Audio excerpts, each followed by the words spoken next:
Welcome and thank you for joining me today. My name's Joel Marsden. I'm an economist and sustainability scientist by background and a researcher at Circular Economy. Circular Economy is an impact organisation based in Amsterdam, the Netherlands. Our vision is to create a circular economic system that ensures that people and the planet can thrive. That's why we empower businesses, cities and nations with data, tools and knowledge to put the circular economy into action. I'm part of the Circular Economy's Circular Jobs Initiative, where we work to ensure a positive transition to circularity for work and workers. Within the Circular Jobs Initiative, my research provides tools to help nations, cities and businesses to harness the enabling role that people and workers need to play to transform our economic systems and make them fit to meet social and environmental needs. And today, I'm going to tell you about what the circular economy is, why the transition to the circular economy matters and the gap to reach it. I'm going to tell you what the circular economy means for the future of work, what we've learnt about jobs and skills from our research.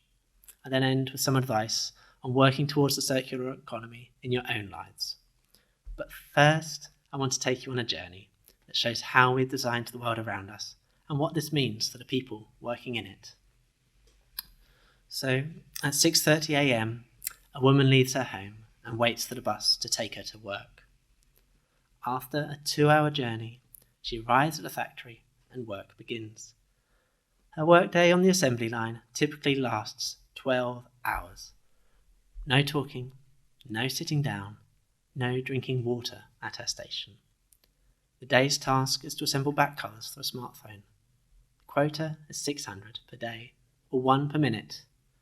At the end of the day, she hands in her timesheet, which shows but still massively underestimates the amount of overtime she's worked that week. But she knows that without working that overtime, she will not make a living wage that she needs to provide for her sick mother and younger siblings at home. Fast forward a month to the other side of the world, the phone she helped to make is sold. After 5 months, a part of the phone breaks. And because the phone company doesn't issue replacement parts, the cost of repairing the phone outweighs the cost of buying a new one, and so the broken phone is thrown away. So in only 6 months, the work of that woman and the thousands of others to mine the raw materials used in the phone, transport it, sell the phone, is thrown in the bin. Take, make, waste. This is what we call the linear economy.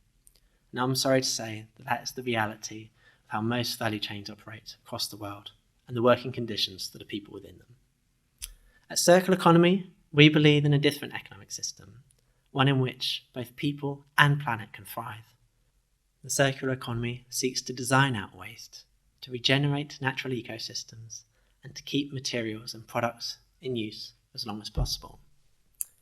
To this end, resources are not consumed and discarded, destroying their value. Rather, their value is retained by reusing, repairing, remanufacturing, or recycling. The circular economy is no endpoint. Rather, it is a means of transformation towards a more sustainable future. By following circular strategies, organisations and businesses can transform their processes to attain the highest level of economic and societal value. The technologies are out there, within our grasp. Policies are changing, slowly, but it's people, their skills and jobs that are the main vehicle we need to change our course and to make the circular economy a reality.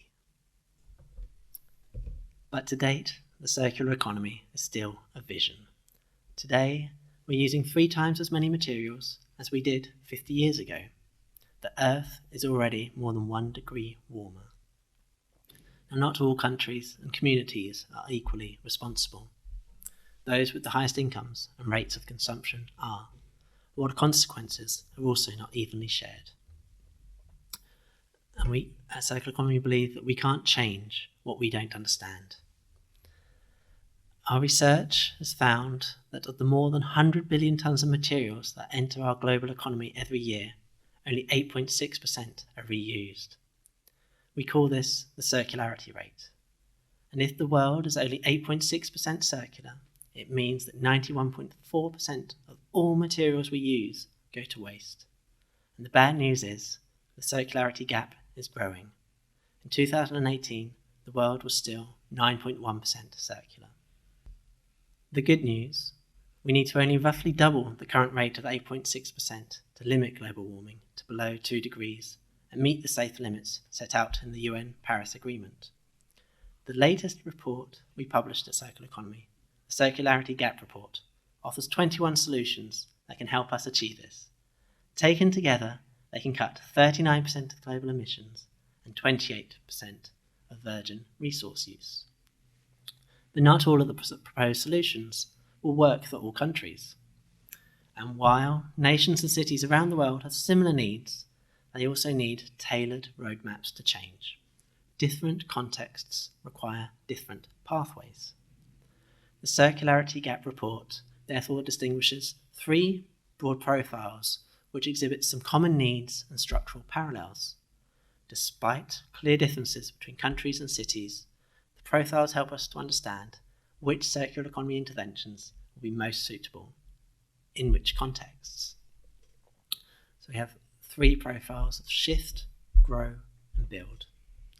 Higher income shift countries, such as the US, Japan, and also here in the Netherlands, are home to a minority of the world's population, but consume a third of resources and generate an even bigger share of emissions. Per capita, shift countries are the largest consumers across all resource groups, so these countries have a way to go to limit their consumption in line with our planet's resources. Middle-income grow countries such as Brazil and Egypt are industrializing rapidly and building infrastructure to lift their populations out of poverty and accommodate a growing middle class.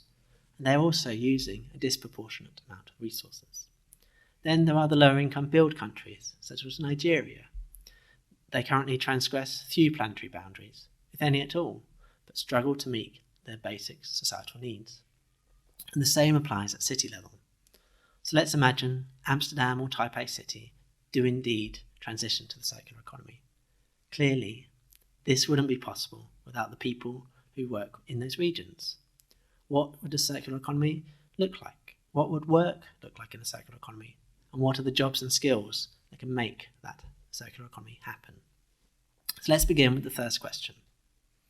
What will jobs in a circular economy look like? In a circular economy, jobs are centered around activities and industries that are more labor rather than material intensive. This includes the practical jobs in the collection and sorting of materials, also the tradespeople in repair and design, and the engineers need to design new solutions for turning used materials and products into something new. We see in each loop where materials are maintained, reused, remanufactured and recycled that more jobs are needed. To give just one example, while it takes one worker to incinerate 10,000 tonnes of used goods, it takes 6 to recycle those goods and many more to repair them or ensure that they are reused. And this might still sound a bit abstract. To make it clearer, we distinguish 3 types of circular jobs. Core circular jobs that directly contribute to accelerating circularity by ensuring the closure of raw material cycles, like the seamster working to repair clothing so that it can be reworn or resold. Core jobs like the demand planner that ensures a market for refurbished capital equipment. Then we have enabling jobs, and these remove barriers for and enable the acceleration and upscaling of core circular activities, like the biochemists who innovates and finds new solutions using regenerative biomaterials, or enabling circular jobs in education that help to strengthen and advance knowledge of and skills for the circular economy. Then lastly, there are the indirectly circular jobs that occur in sectors that do not directly contribute to the circular economy, but can still adopt circular strategies.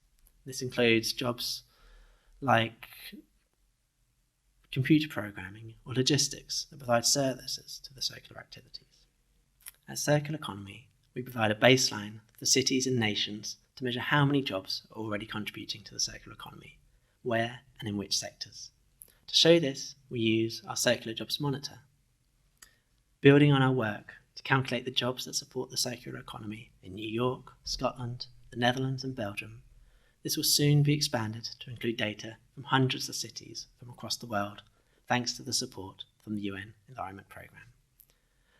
The number of jobs is an important benchmark, and the potential for job creation from a circular economy often captures the attention of policymakers. It cannot, however, and should not, be the only focus. Once we know what circular jobs are, you might wonder what it takes for jobs to become circular. How can jobs and businesses support circular strategies? Here, our research finds that knowledge, skills, and competencies of workers and entrepreneurs are a key enabler. There is, however, a gap between the skills people have and the skills they need in circular jobs. To build collaborations across sectors, for example, to ensure one company's waste can be another's resource input. The success of the circular economy depends on people, their knowledge and skills to implement and deliver. New technologies and innovation count for little without people to develop and apply them, to embed good practices, to make connections and collaborate to drive change in our economic systems and social practices. That's why we believe education plays a key role in helping to maximise employment opportunities and ensure new models of consumption and production lead to decent jobs. A circular economy, we therefore advocate the role of education in closing this skills gap, both by adapting and developing new curricula, as well as proactively driving skills to the circular economy through new skills and new mindsets for a more sustainable future. As well as shaping skills for the future, there was also an urgent need to upskill current workers to support action on the ground and support them in transitioning their businesses, their governments, to become more circular. And this action on the ground is what motivates me to work at Circular Economy. So before closing, I want to share with what inspired me to get started and pursue sustainability with social purpose in my work. To begin with, it was born from frustration with the lack of progress and speed of change. Initially, I came to it from the perspective of work and education as key routes out of poverty and to tackle social challenges. I returned to education 2 years ago to pursue a master's in the governance of sustainability, having found myself increasingly motivated by the unfolding climate and ecological crises. My goal now is to bridge these social and environmental issues, to bring quantitative and qualitative analysis together, to tell a story, to set out pathways and visions for new futures, so that decision makers in governments, cities, and businesses are compelled to action. I'd like to end with a lesson I picked up from my studies. It comes from the Australian environmental psychologist Robert Gifford. And he notes that there are 3 types of people: mules, honeybees, and dragons. The mules carry heavy loads of responsibility, weighed down as they work hard to change the world for the better. Honeybees take positive actions without intending to. Finally, there are the many more dragons with an action that instead impede sustainable behaviours, that think short-term or only for personal gain. Too few people fall into the categories of mule or honeybee to make a systems level difference. Governance and policy can play a major role to shape social practices that overcome these dragons and let mules and honeybees thrive. But what really matters is us, all of us, and the decisions that we take together in life and in business. So whether you're seeking a new sustainable, circular career or looking to transition your own company or role to give it that social purpose, keep in mind that it's down to us to decide which role we adopt and whether we help the mules and honeybees or the dragons to thrive. I wish you every success in your social enterprise and circular career pathways.